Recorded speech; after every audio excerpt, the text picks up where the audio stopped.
Hey, Steve Zook here. Welcome back to Polkzoo channel. Today I want to talk about practicing for maximum benefit. There's a difference between playing guitar and practicing. When you play guitar, you're doing things that you know work, and you're not really going into new territory, okay? So, first point I want to make is that you need to practice guitar an hour a day, at least, okay?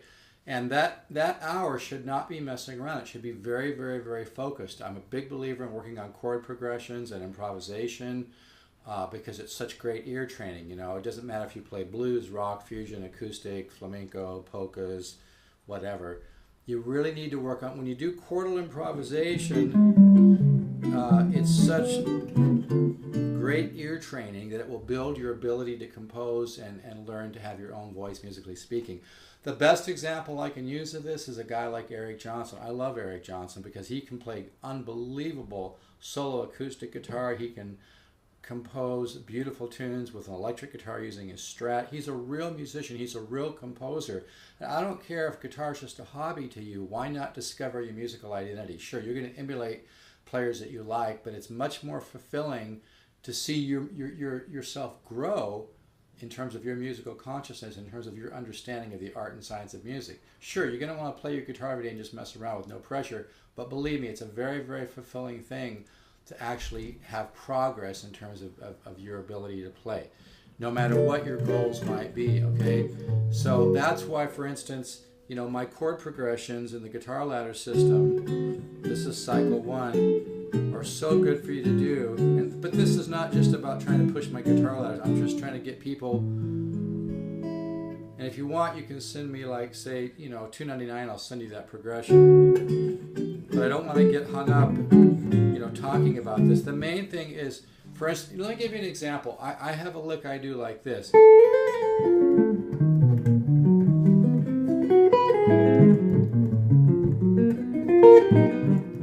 That's an augmented riff, okay? Now, I've been playing that for a long time. You know, I add a little chromaticism here at the top here. You know, I pull off those notes. Sometimes I'll go into a dotted 8 fill.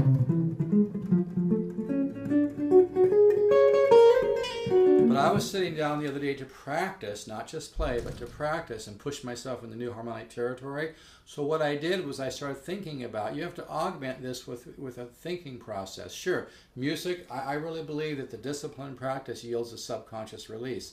You know, you have disciplined practice, and then you just, you know, it kind of rolls around your subconscious mind and you create later. It's a really cool thing. So what I did is I started thinking, well, what can I do to make this more interesting? So I said, well, why not start off with a couple arpeggios? So I tried diminished arpeggios and then went into it like that. And then I tried to think about what I call phrase memory, which is something that I've copyrighted. And as opposed to I think I have a bad cable here today or something. Anyway, so the point just being, you know, when you practice, maybe break it up into a few different sections. Like maybe work on single notes. If you're going to do scales, place the accent. Hear how I'm doing the bam, okay?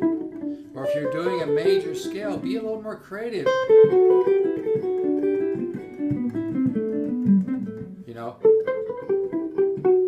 be intervallic.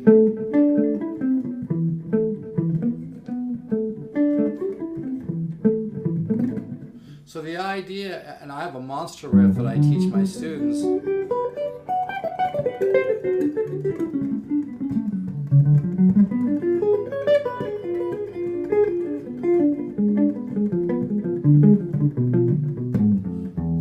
Send me $3.99, I'll send you that. I mean, this is stuff that I usually charge $100 an hour for lessons. Of course, now I'm also talking and exchanging more information, but you know, this is really good. But the main point just being, always be trying to move into new harmonic territory. Like recently I sat down to practice and I thought, okay, I'll start with, you know, a major 7 chord, but then I kind of got rid of the third and went to this.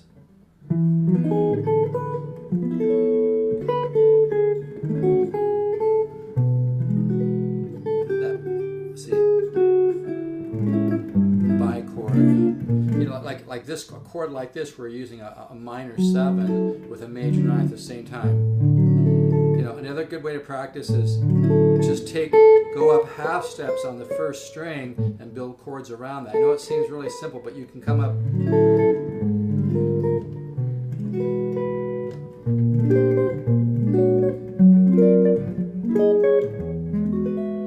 With some nice things, okay? If you're doing a 7 sharp, 5 sharp, 9, come down a diminished. Always be thinking tension resolution, okay? Always be thinking how can you resolve chords, okay? So the main point then is that you know, when you want to play guitar, but you play, but when you practice, always be looking for something new to do. Even if something as simple as like this, like doing a major 7 chord, going a perfect 4th up, another perfect 4th, another perfect 4th, another perfect, you know. Always be looking for something to do. Like I came up with this riff.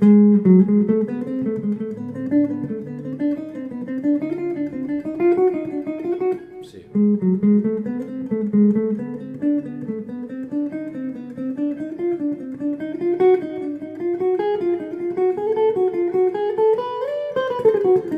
Now I didn't just fall into that lick, you know. I mean, you know, I was looking at the diminished scale, right? And then I had to really take the time to come up with this sequence, okay? This didn't just happen, okay?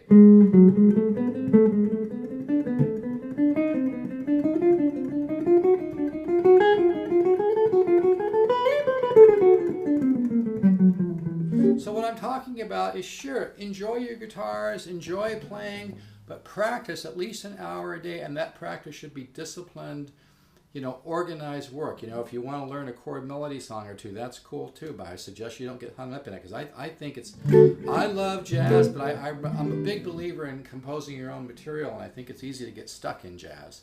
So I like to look at it like this. I mean, I love players like, you know, I love Joe Pass, Pat Martino, George Benson, Larry Carlton, Lee Ritenour. I love Paco de Lucia. I love Montoya. I love Michael Hedges, Pierre Bensusan. You know, I love solo acoustic guitar. I love piano players like Bill Evans. You know, I like David Benoit. To me, it's all about getting your musical tool chest together. So you always want to be, you know, resolving chords, discovering what can go with a chord, you know, like that 13 flat 9.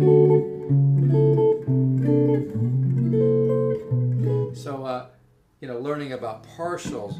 I know I'm throwing a lot out here, but my point just being, you know, Joe Pass used to say if you just learn 1 or 2 ways to do something new with a chord, I mean, discover new chord forms. Like so you take a chord like this, which is a you know, a dominant 9 chord with a 13 on the top, so it's a dominant 13. Flat the 9. Listen to how that sounds. Flat the 9. I got this from Ted Green, where you do it like this with the 11, and then get the 13 with the side of your finger here, and get this voice. Always be looking.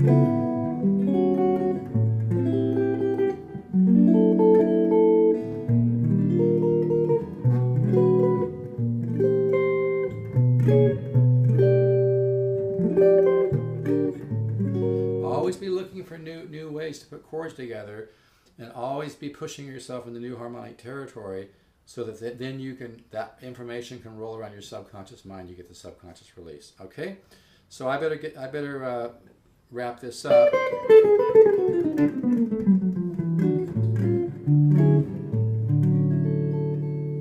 And this guitar is for sale, by the way. I'll do $575 with the hard cases. Really a nice guitar, and the more it's played, the better it's going to sound. I don't think it's been played much.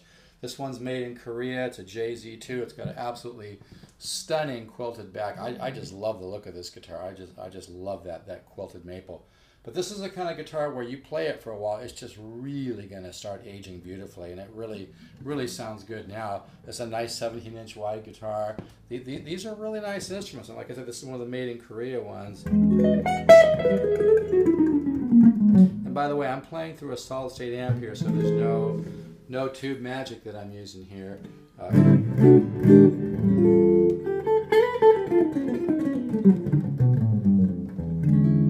right, so take care. care. This one is available, $575, and this one comes with a nice hard case, nice Samick hard case, so it's a good value. It's a lot of guitar. It's passed my test. It's got Duncan design pickups, and like I said, that beautiful quilted back, made in Korea. This is a lot of guitar for the money. So if you're interested in this, you can email me, stevezook, the number 7 at yahoo.com, or call me, 714-548-0385. And again, really appreciate everybody tuning in. Really thank you so much to everybody who's purchased guitars from me. And you know, if you ever just want to help my Polkzoo channel, because I spend a lot of time offering free information, you can feel free to, you know, contribute a little bit to the cause. You can send $10, 15, 20, whatever you want to do, to PayPal at stevezook7 at yahoo.com. All right, I've had quite a few people contribute, and I really appreciate that. Thank you very much, and keep the positive faith, and take care. And remember, the universe is unfolding in time, not unraveling. Ciao.